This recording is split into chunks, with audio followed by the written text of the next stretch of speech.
大家好，我是小杨。1999年上映的《黑客帝国》不同于以往任何人所见过的形式。当然，你了解赛博朋克，读过哲学教科书，或者日本动漫、功夫电影的粉丝，那么恭喜你将看到所有那些东西，这些元素被添加到电影的戏份中。当我们看这部电影的时候，我们时常听到一个名字 D1， 预言这位人类英雄会导致机器垮台，并重新加载矩阵，他是尼奥。没有错。然而一个微弱的声音说道，那个其实是我也是。他的名字就是史密斯特工，冷酷凶残憎恶人类的机器程序，而且他试图阻止尼奥的拯救行为。然而他也是让母体毁灭的重要力量，为人类最终的自由做出卓绝贡献。但在此之前，请你点那个红色关注按钮，红色药丸正下方正是视频开始的时候。哈哈哈。让我们回顾一下三部曲中史密斯特工到底说了什么。在第一部电影中，史密斯遇到了托马斯·安德森，代号为尼奥的黑客。尼奥对自己的工作非常失望，尼奥的本真让他收到了神秘的信息，而墨菲斯完全颠覆了尼奥的想法。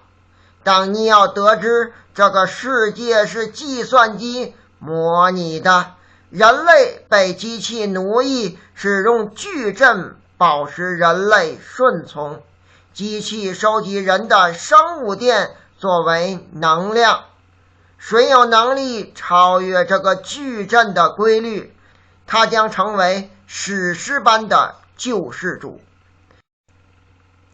在第二部电影中，构架师对尼奥的解释，在一段载入史册独白的事件之一，尼奥的特殊地位是机器总体规划的一部分。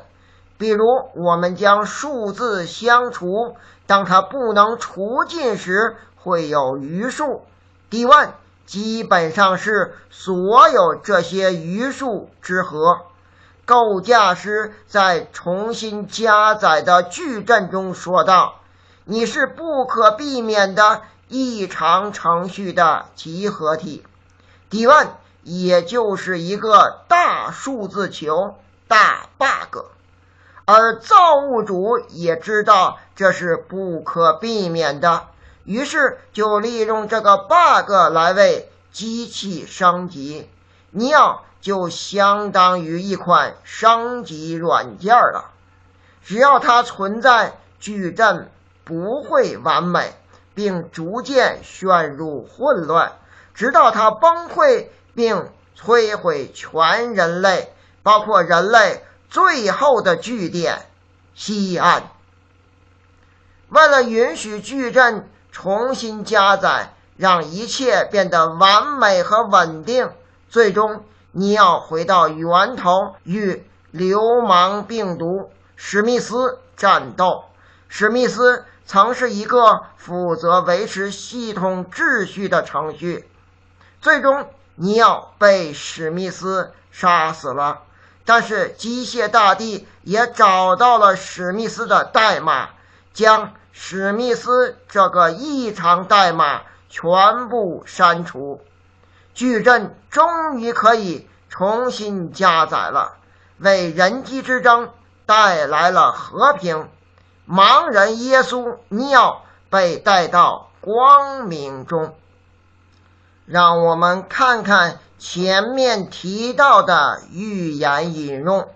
当矩阵第一次建立时，他出生在里面，有能力改变他想要的东西，按照他认为合适的方式重新制作矩阵。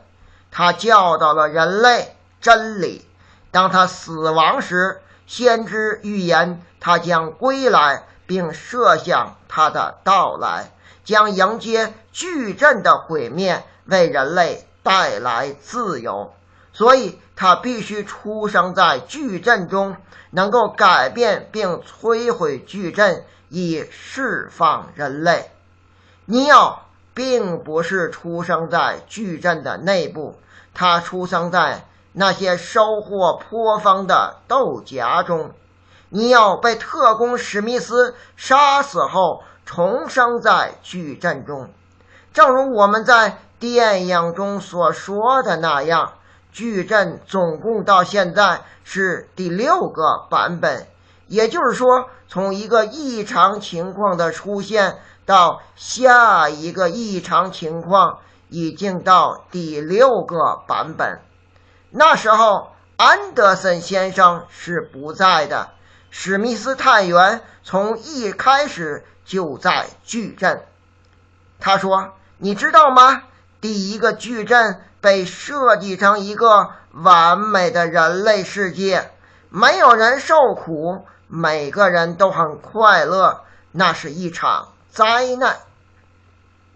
史密斯以一种暗示的方式谈论矩阵。第一部电影末尾，尼奥跳入史密斯特工内部，摧毁他。那一刻，史密斯从根本上被改变了。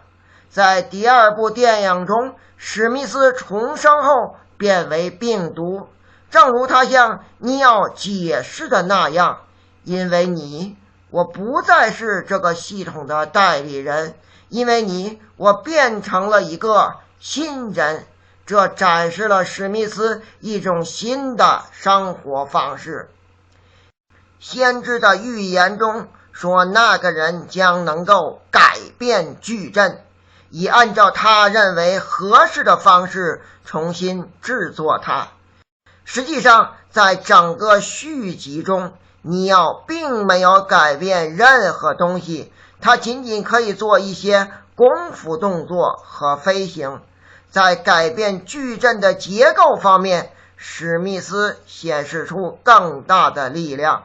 当史密斯与尼奥作战的时候，对矩阵的改变，他拥有至高无上的能力，改变了矩阵内的所有人，变成了他的模样。正如史密斯自己所说的话，你喜欢我对这个地方所做的一切吗？第一部电影结束时，尼奥跳入了史密斯的体内，将自己的一部分代码复制到史密斯身上。所以有人说，尼奥导致了史密斯的超能力。但事实决定，一个人的品质是基于他的能力，仍然居于一个建立在规则之上的世界。机器只是一系列的0和1的运算，所以他们当然受他们的编程规则。这是大家看到的真理。然而死去的史密斯在殷殷叫屈，他也是第6代矩阵的受害者。作为特工，他在做自己不想做的事情，杀掉所有矩阵中的异常程序。他甚至拔掉耳机，耳机是连接母体。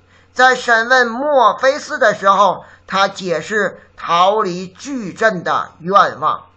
我必须离开这里，我必须得到自由。他没有戴耳机，其他特工一起进来看他。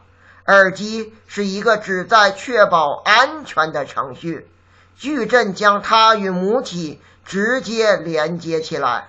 它出现在这里好像耍流氓似的。事实上，史密斯能够违反规则，并采取拔掉他的耳机的行为，表明他有很强的排斥能力。尼奥将自己从机器上传到矩阵中。尼奥和史密斯史诗级般的战斗结果，战斗结束时，史密斯看上去要胜利了。他将尼奥同化为史密斯的克隆，但是史密斯克隆时暴露了身份信息，随后所有史密斯都炸了，崩溃了。战斗结束时，矩阵仍然安好无损。史密斯和人机战争的唯一原因，因为史密斯非常擅长撕毁矩阵的结构，机器已经无法控制和消除史密斯。史密斯把机器放在不稳定的位置，机器首先需要消除它，并重启矩阵，这给了尼奥达成交易的议价能力。所以尼奥能与机械大帝达成交易，允许人类选择留在矩阵或去西安。有人会感觉史密斯输的好像不明不白，这么棒的反派产生了一个廉价的结局。直到你考虑是什么时史密斯感染，尼奥被重新推入矩阵，并被史密斯同化。看看尼奥的身体和电线是如何连接的。机器在尼奥被同化的那一刻做出回应，同化体史密斯的异常代码重新统一到母体，矩阵最终能够重新加载。所有人都说尼奥是救世主，甚至没有人会想到史密斯。但这一切给我们留下了最后一个问题：构架师和先知是系统中最强大的两个程序。史密斯出生于矩阵，甚至称先知是妈妈。显然，先知是唯一知道史密斯的真实本性。为了做这件事，先知选择向所有人撒谎。他知道史密斯为什么要这样做。在这最后的时刻，尼奥已经被同化，当然此时先知也已经被同化，但是先知借着史密斯的口说想要改变。机器并不知道这是他获得和平的唯一途径。史密斯的工作一直是消除系统中的异常，但史密斯作为杀毒软件是个例外。构架师和先知允许史密斯威胁到矩阵，以便使机械大帝达成和平的让步。在重新加载矩阵后，构架师对先知说：你做了一个非常危险的游戏。显然这一切又都是构架师和先知的安排，这也印证史密斯临死前所说的话，史密斯也是设计的一部分。真正改变矩阵的危险游戏是允许史密斯这样的病毒获得最高权限。先知在掩盖真相方面做得很好，因为他把我们所有人都骗过去了。史密斯探员用全体人类的生死作为矩阵升级改变的筹码，真有你的！好，今天的节目就到这里，谢谢大家。